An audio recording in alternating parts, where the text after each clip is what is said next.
Mesdames et messieurs, chers frères en Christ, bonjour. Aujourd'hui, nous allons aborder une question relative à, on va dire, un regard critique sur le christianisme et la place des charismes. Alors, en introduction, on va dire ceci. Cette étude propose une analyse critique, historique et théologique du christianisme en mettant l'accent sur la manière dont l'Église s'est construite autour des charismes spirituels, puis les a progressivement institutionnalisés ou contrôlés. Le christianisme des origines, c'est le point 1, une église charismatique. Le christianisme primitif est fondamentalement pneumatique. Les premières communautés vivent sous l'action directe de l'Esprit Saint, où les charismes, c'est-à-dire prophétie, guérison, glossolalie, discernement, où ces charismes structurent la vie ecclésiale. De la charismatique à l'institution. Avec la croissance numérique, les persécutions et les hérésies, l'Église se dote de structures hiérarchiques. Les évêques remplacent progressivement les prophètes comme figure d'autorité. 3. L'Église impériale. À partir du IVe siècle, l'alliance avec le pouvoir politique transforme l'Église en institution impériale. Les conciles fixent la doctrine, mais réduisent la liberté charismatique. 4. Le catholicisme. Canalisation des charismes. L'Église catholique reconnaît l'existence des charismes, mais les subordonne à l'autorité hiérarchique. Les saints incarnent des charismes légitimés après discernement institutionnel. 5. Le protestantisme, primauté de la parole. La réforme réduit fortement la place des charismes extraordinaires, privilégiant l'écriture et la prédication rationnelle. 6. Le pentecôtisme, retour radical des charismes. Les mouvements pentecôtistes réhabilitent les manifestations charismatiques, parfois au détriment des structures ecclésiales stables. 7. Analyse critique transversale. L'histoire du charisme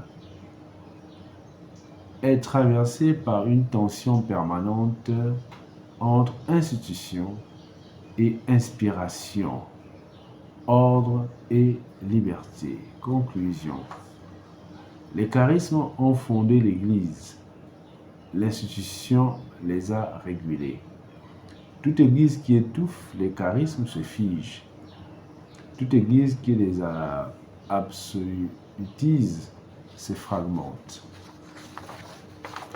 Nous allons poursuivre en abordant la question de l'organisation des congrégations et courants spirituels au sein de l'Église catholique.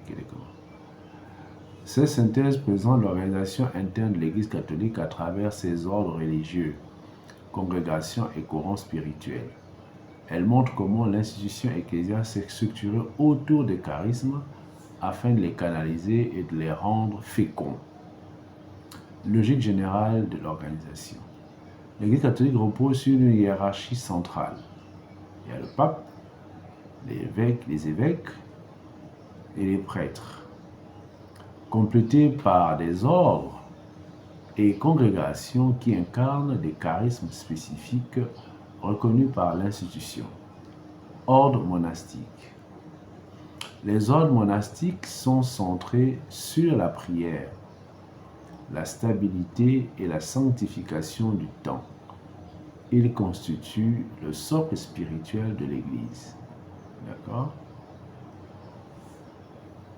Les ordres mendiants. Ces ordres mettent l'accent sur la pauvreté, la prédication et la proximité avec le peuple. Ils représentent une critique interne des dérives institutionnelles. les ordres apostoliques, orientés vers la mission, l'enseignement et l'action, ces ordres jouent un rôle stratégique dans l'expansion intellectuelle et missionnaire de l'Église. 5. Congrégations enseignantes et hospitalières. Elles incarnent la charité active de l'Église à travers l'éducation, la santé et l'action sociale. 6. Courants mystiques. Ces courants privilégient l'union directe à Dieu et nourrissent la théologie spirituelle catholique, souvent sous surveillance doctrinale. 7. Les mouvements laïcs contemporains. Ils témoignent d'une tentative moderne de réintégrer le charisme dans la vie quotidienne des fidèles laïcs. En conclusion, l'Église catholique fonctionne comme un écosystème spirituel structuré. La hiérarchie gouverne, les ordres incarnent, les charismes vivifient. Donc, pour résumer, l'Église catholique est très bien structurée. Il y a le gouvernement de l'Église, la hiérarchie centrale, là, et le pape et les cardinaux qui l'aident à gouverner l'Église. Il y a les évêques, il y a les prêtres, d'accord? Et puis il y a les ordres, notamment les ordres monastiques, ce qui, on va dire quoi, c'est le poumon spirituel de l'Église, ceux qui passent le temps à prier pour l'Église et pour le monde. Ils constituent le socle spirituel de l'Église. Vous avez ensuite les ordres mendiants. Ces ordres mettent l'accent sur la pauvreté attendue, la prédication et la proximité à le peuple. Vous avez les ordres apostoliques, orientés vers la mission, l'enseignement et l'action. Vous avez les congrégations, les courants mystiques, etc., etc. D'accord? Donc l'Église catholique est très bien organisée, très bien structurée, en fonction du charisme. Donc, dans ce regard critique, nous n'avons pas abordé les dérives. Bon, ce n'était pas l'objet. Nous, on voulait parler surtout d'un regard critique autour des charismes. Pourquoi un regard critique autour des charismes? Parce que pour mieux comparer avec ce qui se passe dans nos rites, parce que nos rites sont plutôt orientés, vous voyez toutes les branches là, le Disumba qui est la mère des Buti, après vous avez les autres branches. Ces autres branches-là, comme je l'ai dit, en fait, sont censées développer chacune de ces branches un charisme particulier. Ça peut être la clairvoyance comme charisme, la médecine pure, en fait, par les plantes, etc. En tout cas, ils développent des charismes particuliers. Ce n'est pas des divisions qui sont faites à travers le fait d'un homme. Le fait d'un homme qui, comme on voit dans les églises aujourd'hui, chaque pasteur va avoir son église. Donc, quelque part, il y a du mercantilisme là-dessus.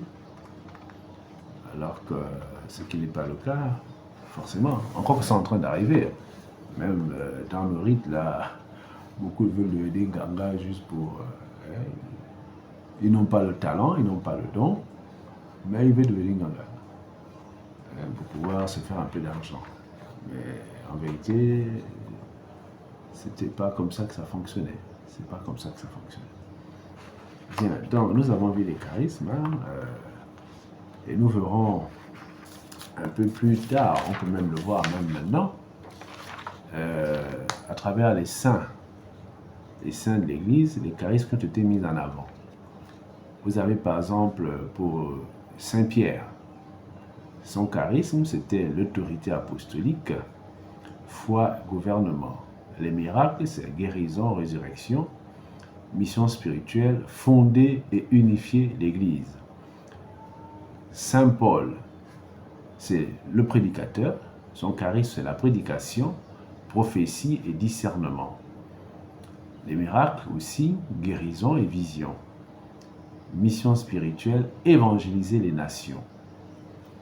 Saint François d'Assise, son charisme c'était la pauvreté, paix et union au Christ. Miracles et signes, c'est les stigmates, il a eu les stigmates. Mission spirituelle, réformer l'Église par l'Évangile. Pour Saint François d'Assise, c'est vrai qu'il a aussi dit qu'il était très en harmonie avec la nature. Donc, Saint Thomas d'Aquin, lui, c'est la sagesse et l'enseignement, c'est son charisme. Miracle, les extases et révélations. Mission spirituelle, unir foi et raison. Sainte Thérèse de Lisieux, son charisme c'était amour, abandon, simplicité. Miracle et signe, c'est grâce posthume. Mission spirituelle, la petite voix de sainteté. Saint Padre Pio, lui, son charisme c'était la lecture des âmes, pénitence, lecture des âmes, pénitence. Il était capable de, quand vous venez en confession, de vous citer vos péchés, hein, c'est-à-dire même les péchés que vous avez cachés ou bien les péchés que vous avez oubliés. Lui, il était capable de vous rappeler ça, Padre Pio. Miracle, signe, stigmate, bilocation, guérison. Bilocation, il avait la capacité de se doubler. C'est-à-dire qu'il peut être ici dans mon bureau et il peut être en train de faire sa messe là-bas, dans son village à Pretechina. Mission spirituelle, conversion et réconciliation. Sainte Catherine de Sienne, elle, son charisme, c'était la prophétie, le conseil. Miracle, extase, stigmate, invisible. Sa mission, c'est réformer l'Église. Oui, des réformateurs. Saint Jean de la Croix, son charisme, c'est mystique et discernement. Les extases. Sa mission spirituelle, union de l'âme à Dieu. Ça, ce sont des misumbi, hein, de l'Église. Les saints de l'Église catholique peut, si on fait une correspondance avec le Bouti, on va dire les saints, c'est à partir de Musumbi en montant. Hein, ok? Si on se réfère à la hiérarchie, on griffe la hiérarchie des âmes, de l'évolution spirituelle des âmes, hein, les saints sont Musumbi en montant. Hein, c'est en montant. Saint Jean de la Croix, on vient de le voir. Sainte Thérèse d'Avila, c'est une mystique, fondation, transverbération, réforme du Carmel. Saint François Xavier, mission, prédication, c'est son charisme. Signe, guérison, mission spirituelle, évangéliser l'Asie. Sainte Thérèse de Calcutta, charité héroïque, c'est son charisme. Guérison reconnue, ce sont les miracles. Servir les plus pauvres. Saint Jean-Paul II, leadership, enseignement, c'est son charisme. Miracle, hein, guérison par intercession. Mission spirituelle, nouvelle évangélisation. Voilà, hein, on a vu l'Église catholique, son organisation, ses saints, ses misubi. Voilà, mesdames et messieurs, chers frères en Christ, à très bientôt, je vous remercie.